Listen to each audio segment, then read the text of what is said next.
भगवान सदाशिव सांगतात की हा रुद्राक्ष हे पार्वती, तुझं निमित्त करून आज माझ्या भक्ताच्या कल्याणाकरता रुद्राक्ष निर्माण करतो. ऐक हे रुद्राक्ष महात्म्य. मी एकदा दिव्य वर्ष, सहस्त्र वर्ष त्या ठिकाणी मी तपश्चर्या करत होतो. फार पूर्वीची गोष्ट भगवान शंकर माता पार्वतीला सांगतात बरं का. आणि मी मनाला नियंत्रित ठेवून त्या ठिकाणी हजारो दिव्य वर्ष ही तपश्चर्या साधना करत होतो. हे पार्वती, कठोर तपश्चर्यामध्ये मी मग्न होतो.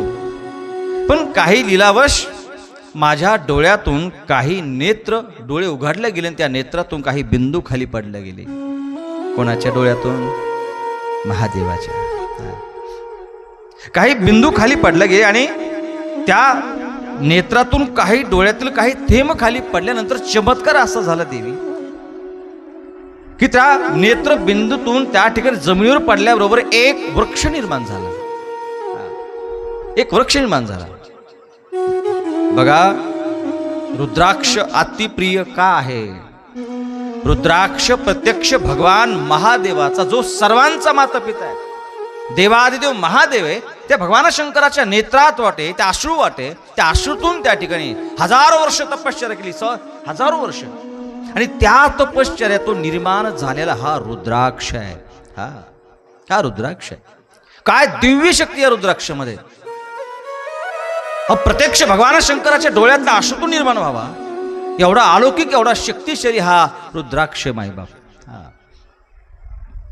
त्यानंतर रुद्राक्ष निर्माण झाल्यानंतर भगवान सदाशिव म्हणतात, साम सदाशिव हे पार्वती, अगं मी तो रुद्राक्ष 4 वर्णाच्या लोकांना वाटून दिला. कोण? ब्राह्मण, क्षत्रिय, वैश्य आणि शूद्र. ब्राह्मण म्हणजे ज्ञान, शिक्षण, धार्मिक कार्याच्या संबंधित त्याला ब्राह्मण. त्यानंतर क्षत्रिय, क्षत्रिय म्हणजे शासन, संरक्षण, युद्धाशी संबंधित त्याला क्षत्रिय म्हणतात. संरक्षण करणं, युद्धाशी संबंधित क्षत्रिय.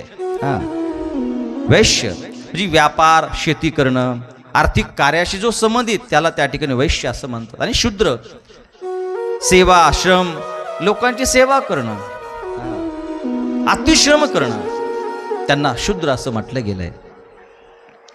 आणि हे 4 वर्णाच्या लोकांमध्ये मी रुद्राक्ष वाटून दिला पार्वती. आणि माझा अतिप्रिय असताना हा रुद्राक्ष मी गौड देशामध्ये उत्पन्न केला. त्यानंतर मथुरा, अयोध्या, लंका, श्रीलंका, मलयाचल, सह्याद्री, काशी या देशामध्ये त्या रुद्राक्षाचे अंकुर झाड मी उगवायला तयार केले की प्रत्येकाचं कल्याण या रुद्राक्षाने करावं, प्रत्येकाच्या गळ्यामध्ये हा रुद्राक्ष दिसावा. एवढा अलौकिक असताना हा रुद्राक्ष आहे आणि लोकांच्या कल्याणाकरताच मी हा रुद्राक्ष निर्माण केला. पण पार्वती, हा रुद्राक्ष निर्माण करत्या वेळेस, कारण हा प्रत्यक्ष माझं स्वरूप आहे, मीच आहे, माझ्या अश्रूतून हा रुद्राक्ष निर्माण झाला. पण माणसाने, कारण रुद्राक्ष अनेक प्रकारचे, लहान आहेत, काही मोठे आहेत, मग आपण या माणसानं कोणत्या प्रकारचं रुद्राक्ष इतक्या लहान घालावा की काही रुद्राक्ष या प्रकारचे असतात. लक्षात ठेवा. आपण जे उज्जैनहून जे रुद्राक्ष मागून घेतले मायबाप, मला वाटतं साईज नाना ही असेल त्याची. ही साईज आहे. आता रुद्राक्षाची साईज कोणती असली पाहिजे, तो धारण कसा करायचा, किती प्रकारचे रुद्राक्ष आहे हे सांगितलं गेलं मायबाप. ऐका, एक रुद्राक्ष आहे आवळ्याप्रमाणे आहे. आवळा माहिती का? आवळा माहिती ना? आवळ्याचं झाड हे अतिशय पवित्र आहे. खूप म्हणजे आवळ्याचं महत्त्व जर सांगायला गेलं ना, आवळ्याचं झाड घरासमोर अवश्य असावं. लक्षात ठेवा, अति पवित्र म्हटलं गेलं. मग तो आवळ्याचा वृक्ष सुद्धा कसा निर्माण झाला, कोणापासून निर्माण झाला, आवळ्याचा वृक्ष आहे कोण, फार सुंदर सांगितलं गेलं मायबाप. स्कंद पुराणामध्ये आवळ्याच्या वृक्षाचं फार सुंदर वर्णन आलंय. आणि दुसरा जो आवळ्यासारखा, आवळ्याप्रमाणे आहे, तो श्रेष्ठ समजला गेला, म्हणजे या साईजचा. लक्षात ठेवा. आणि काही बोराच्या साईजचे असते, त्यांना मध्यम म्हटलं गेलं. आणि काही हरभऱ्याच्या साईजचे म्हणजे ह्या साईजचे, त्यांना उत्तम म्हटलं गेलं. हा साईज जो आवळ्याच्या साईजचा सांगितला गेला मायबा, तो सर्व अरिष्टाचा नाश करतोय. आपण रुद्राक्ष कसा घालायचा, कोणत्या साईजचा घालायचं, लक्षपूर्वक ऐका. का की आज आपल्या हातामध्ये प्रसाद म्हणून रुद्राक्ष मिळणारे, भगवान भोलेनाथांचा प्रसाद मिळणारे, हा आशीर्वाद मिळणारे. प्रसादाचा अर्थ आशीर्वाद आहे, लक्षात ठेवा. रुद्राक्षाच्या रूपानं प्रत्यक्ष भगवान शंकर आपल्या घरी येणार आहे. रुद्राक्षाच्या रूपानं तोच प्रसाद आपले मिळणार, आशीर्वाद मिळणार आहे. म्हणून आज रुद्राक्ष महात्म्य सांगण्याची माझी इच्छा झाली मायबाप. ऐका, जो आवळ्याच्या साईजचा रुद्राक्ष मायबाप तो संपूर्ण अरिष्टाचा नाश करणार आहे. रुद्राक्ष किती मुखी असावा, ऐका आता सूक्ष्म पद्धतीने ऐका, जागी होऊन ऐका मायबाप. आणि जो बोरासारखा असतो बघा, तो रुद्राक्ष असं म्हणला की तो या लोकामध्ये अतिउत्तम मानला गेला तो, आणि उत्तम फळ देणारा तो बोरा एवढा आहे. आणि जो हरभरा एवढा आहे, जो ना हरभरा एवढंच असेल, हरभरा साईजचा.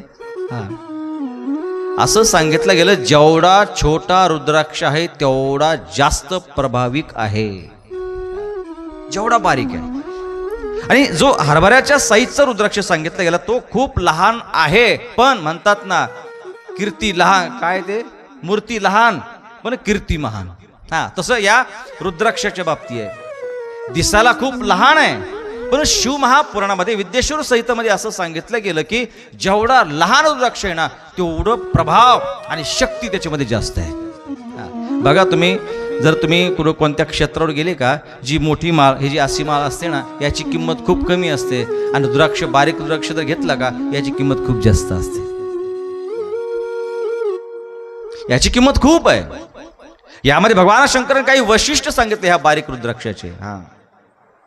कारण तो दिसायला लहान आहे पण फलदायी आहे, आपले मनातलं मनोरथ पूर्ण करणार आहे. हे रुद्राक्षाचं महात्म्य त्या ठिकाणी भगवान शंकर माता पार्वतीला सांगतात. म्हणून शिवजी म्हणतात, हे पार्वती, माळामध्ये सुद्धा जप करण्याकरता रुद्राक्षाची माळ अतिशय फलदायी ठरली गेली आहे. यथाच दृश्यते लोके रुद्राक्ष फलदं शुभहार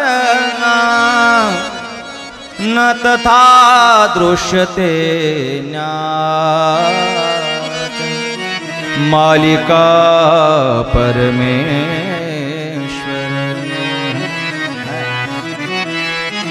या लोकामध्ये हा रुद्राक्ष अतिशय कल्याणकारक आहे, मंगलदायक आहे. लक्ष ठेवा, कान उघडे ठेवून ऐका मायबाप. तात्काळ फळ देणं हा रुद्राक्ष आहे. तात्काळ मायबाप, तात्काळ. रुद्राक्ष गळ्यामध्ये का घालावा, का घालावा, किती रुद्राक्ष घालावेत, याचं कारण तुम्हाला सांगतोय. हे देवी, रुद्राक्षाच्या माळा जर गळ्यामध्ये घालायची ना, पण त्यामध्ये 6 प्रकारचे रुद्राक्ष येता कामा नाही. ते कोणते? ज्या रुद्राक्षाला कीड लागलेली आहे, होल आहे, फुटलेला आहे, तुटलेला आहे, तो रुद्राक्ष गळ्यात कदापि घालायचा नाही.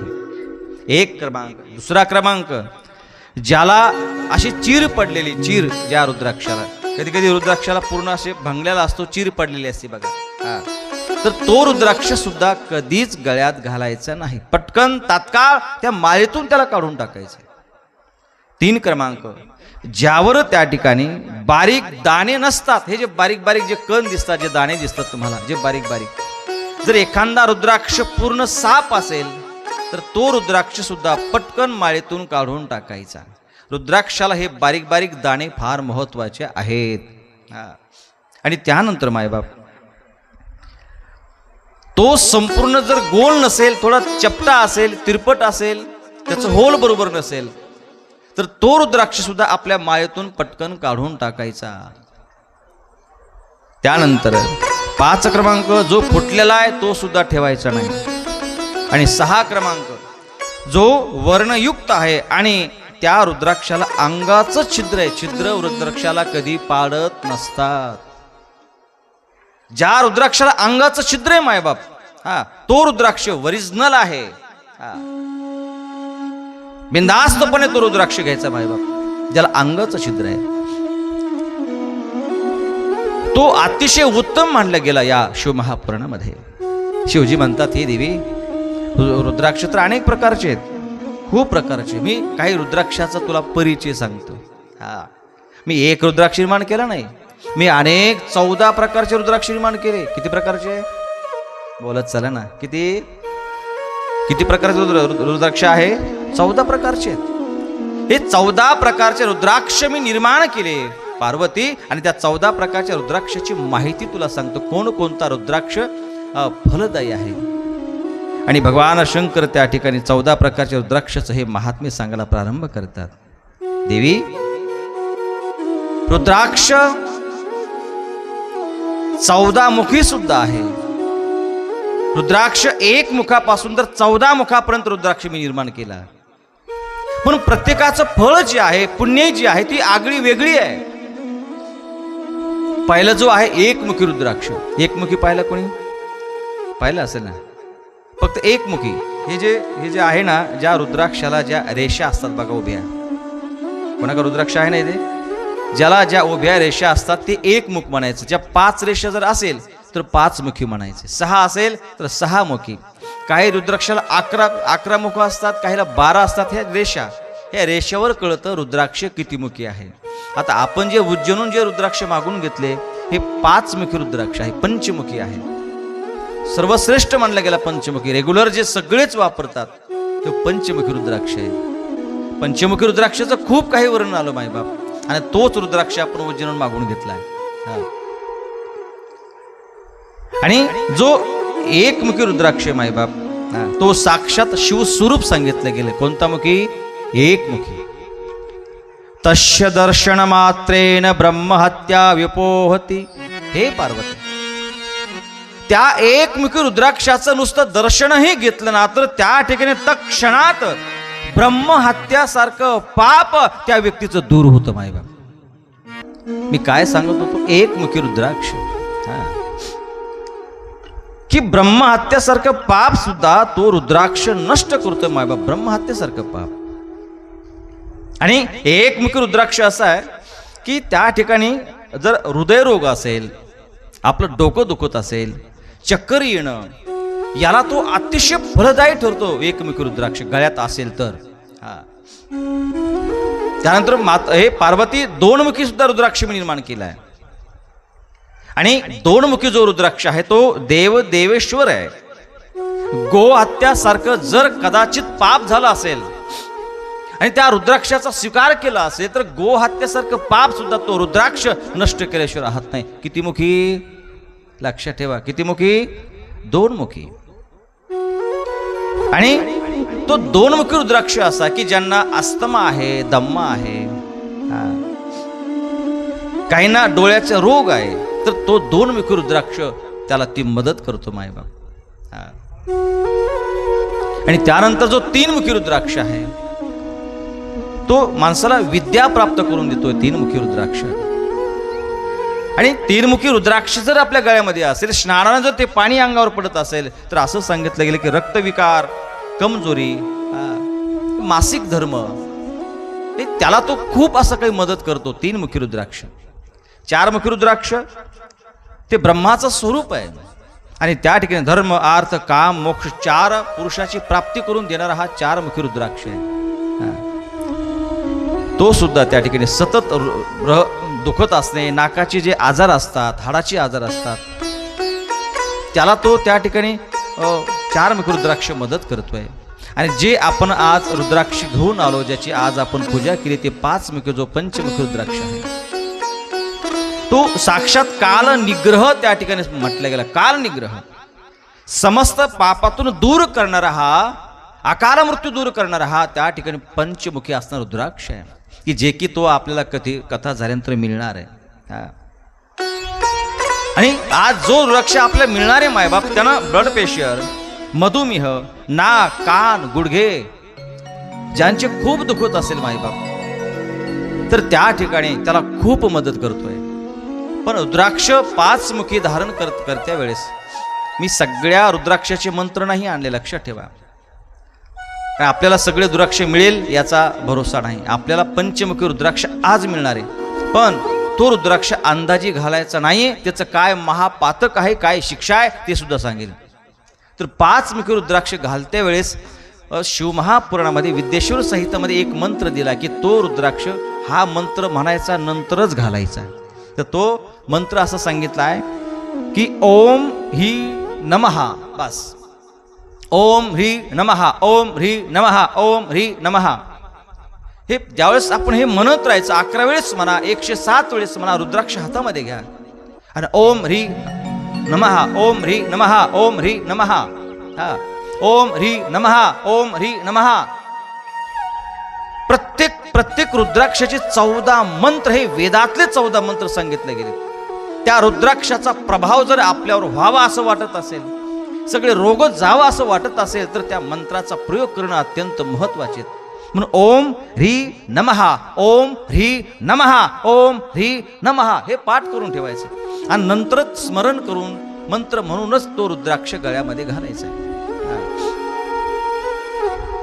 पुढे मायबाप 6 मुखी जो रुद्राक्ष आहे, जो 6 मुखाचा रुद्राक्ष आहे तो कार्तिकी समान सांगितलं, कार्तिकीचं स्वरूप सांगितलं गेलंय. तो रुद्राक्ष 6 मुखी आहे, पण जर उजव्या बाहूमध्ये जर आपण त्या ठिकाणी तो परिधान केला तर ब्रह्महत्येसारखं पाप सुद्धा व्यक्तीचं जळून भस्म होतं असं सांगितलं गेलंय.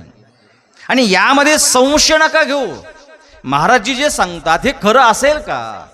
तर मायबाप आज सुतजी महाराजांना, व्यासांना, भगवान शंकरांना सुद्धा याचं ज्ञान होतं की या कलियुगामध्ये तात्काळ चमत्कार दाखवला तरच लोक देवाच्या दर्शनाला जातात. चमत्कार महत्वाचा या जगामध्ये. चमत्काराला नमस्कार. येथे कितीही संतांच्या गोष्टी सांगा, किती भगवंताच्या गोष्टी सांगा, चरित्र सांगा, रडून सांगा, लोकांना ते लवकर पटत नाही. पण चमत्कार जर घडला की लोकांचे पटकन मन ओळल्या जातात.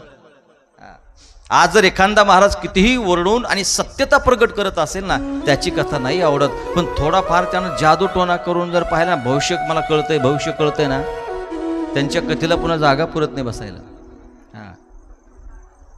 या कलियुगामध्ये चमत्कार नमस्कार कसला, कोणता चमत्कार रे बाबा?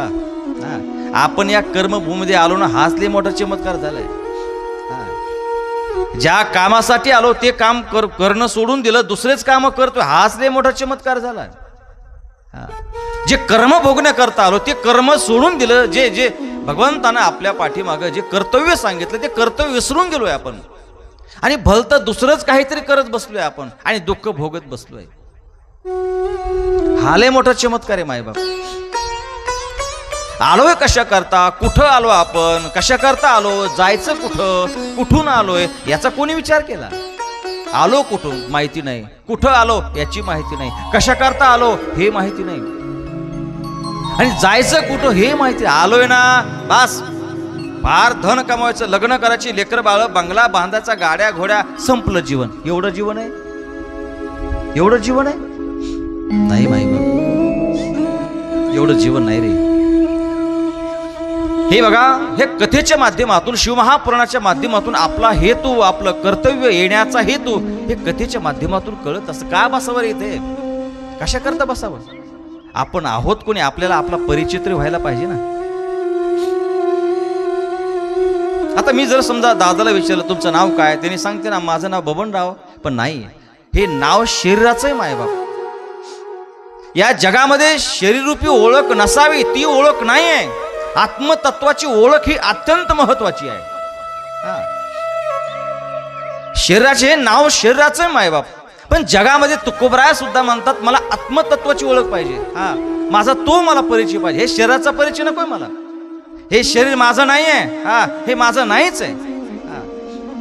हे डोळे माझे नाहीत, कान माझे नाहीत, हात माझे नाहीत, हे माझं नाहीच आहे. कोणा मी शरण जाऊ, देश वेश नव्हे माझा, सहज फिरत आलो. पुढे काय, करू सत्ता कोणावरी, काय, देश वेश नव्हे माझा, सहज फिरत आलो. करू सत्ता कोणावरी, कोठे स्थिर राहिलो. पुढे काय, पाये डोळे म्हणता माझे, ही कैसा मोकलिलो. परदेशी नाही कोणी, अंध पांगुळा झाला. हा देशही माझा नाही. अरे तुकोबारा अगदी बसले, मला माझ्या गावाला जायचंय, मला माझ्या गावाला जायचंय, मला माझ्या गावाला जायचंय. लोकांनी विचारलं तुकोबारा हे तुमच्याच गावामध्ये, तुम्ही देवमध्ये आहेत ना, तुकोबारामध्ये, हे माझं गाव नाही, हे नाही माझं गाव, मी इथं, मला माझ्या खऱ्या गावाला जायचंय. मग तुकोबारा त्या गावाचा पत्ता आता काही आहे का, कोणता कलर आहे? तुकोबारा म्हणतात त्या माझ्या गावाला, त्या जिथे जायचं ना त्या घराला दार नाही, खिडकी नाही, काहीच नाही, रंग नाही, काहीच नाही. हो ज्या ठिकाणी राहता हे गाव तुमचंच आहे. तो नाही नाही, हे देश वेश नव्हे माझा, हे शरीर माझं नाही, हा देश माझा नाही. आणि जर इथं माझं कोणीच नाही तर मी सत्ता कोणावर करू.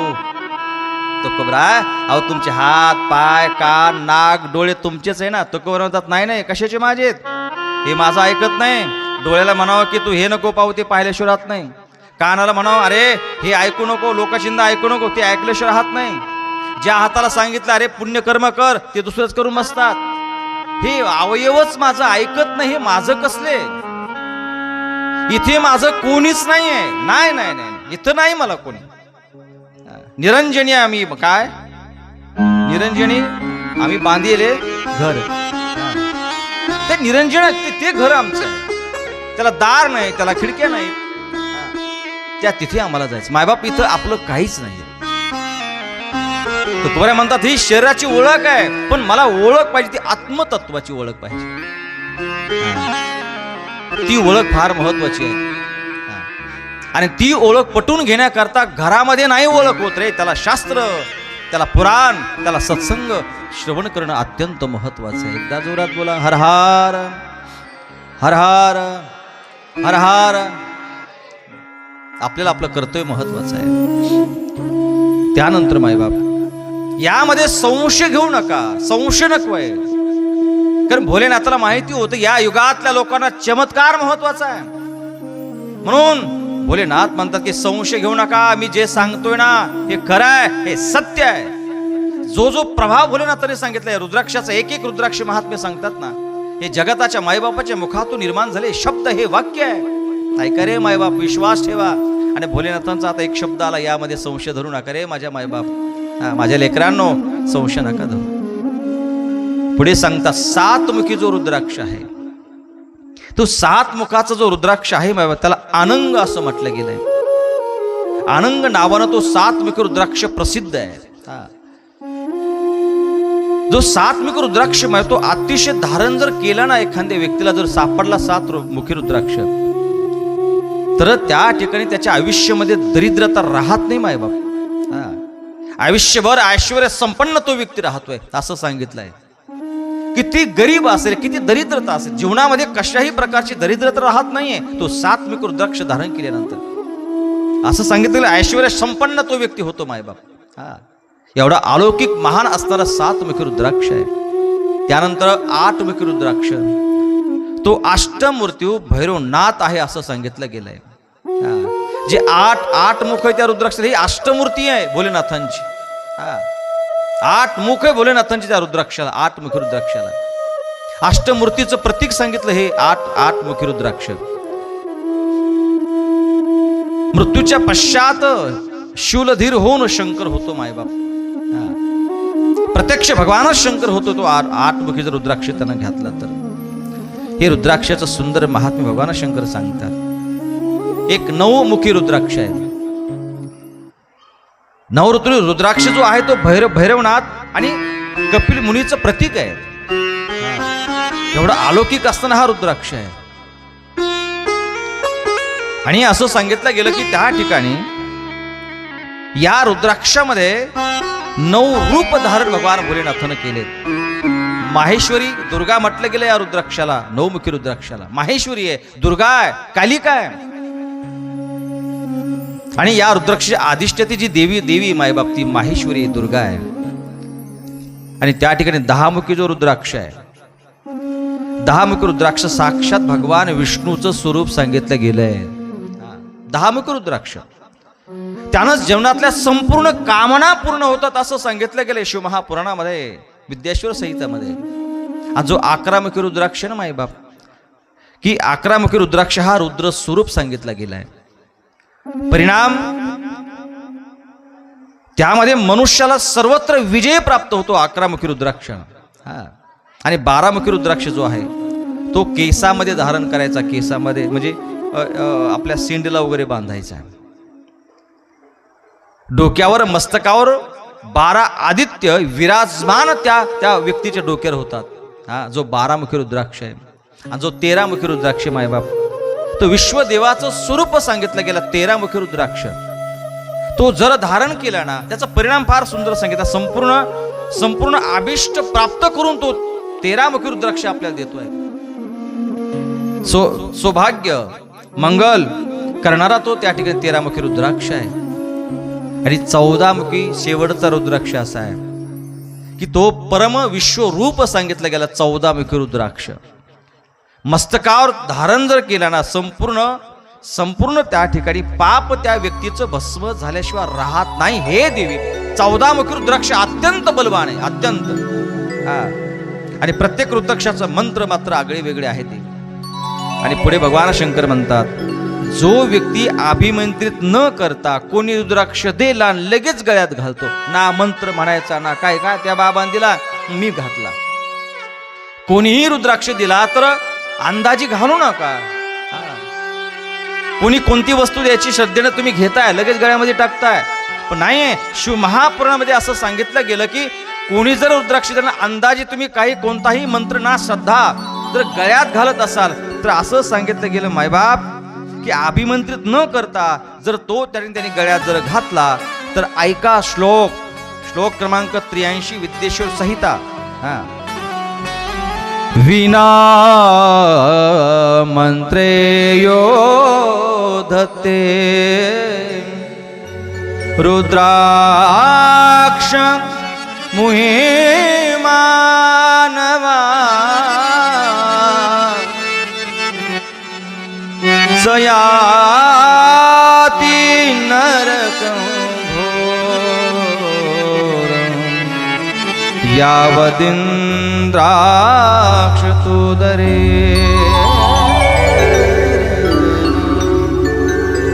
विना मंत्रेण योधते रेना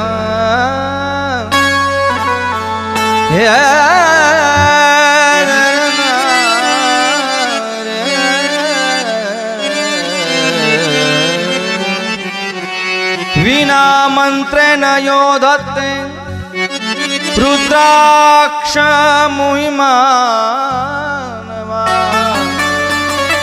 सयाति नरकं घोरं यावदिन्द्राक्ष दर्शना.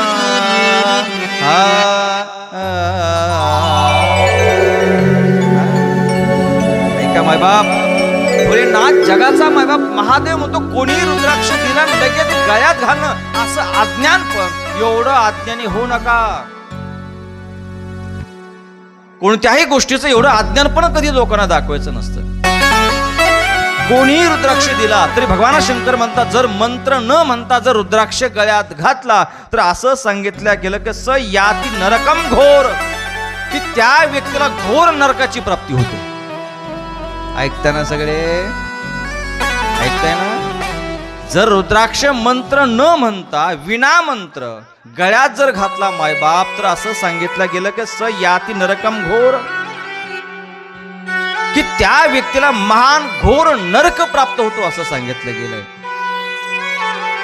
ज्यांच्या गळ्यामध्ये रुद्राक्ष माळ आहे, भगवान भोलेनाथ म्हणतात त्याला भूत पिशाच डाकिनी शाकिनी आणि त्या ठिकाणी द्रोह करणारा राक्षस त्याला कसल्याही प्रकारचा त्रास देणार नाही. ज्याच्या गळ्यामध्ये रुद्राक्ष दिसला की त्याला पाहून ते पळतील माय. ना भूताची भीती ना कसल्या प्रकारची भीती मायबाप. ज्याच्या गळ्यामध्ये रुद्राक्ष आहे त्याला कशाची भीती नाही हे भोलेनाथ सांगतात, महादेव सांगतात. म्हणून त्या ठिकाणी रुद्राक्ष गळ्यात असणं फार महत्वाचं आहे, फार महत्वाचं आहे. हर हर हर हर हर हर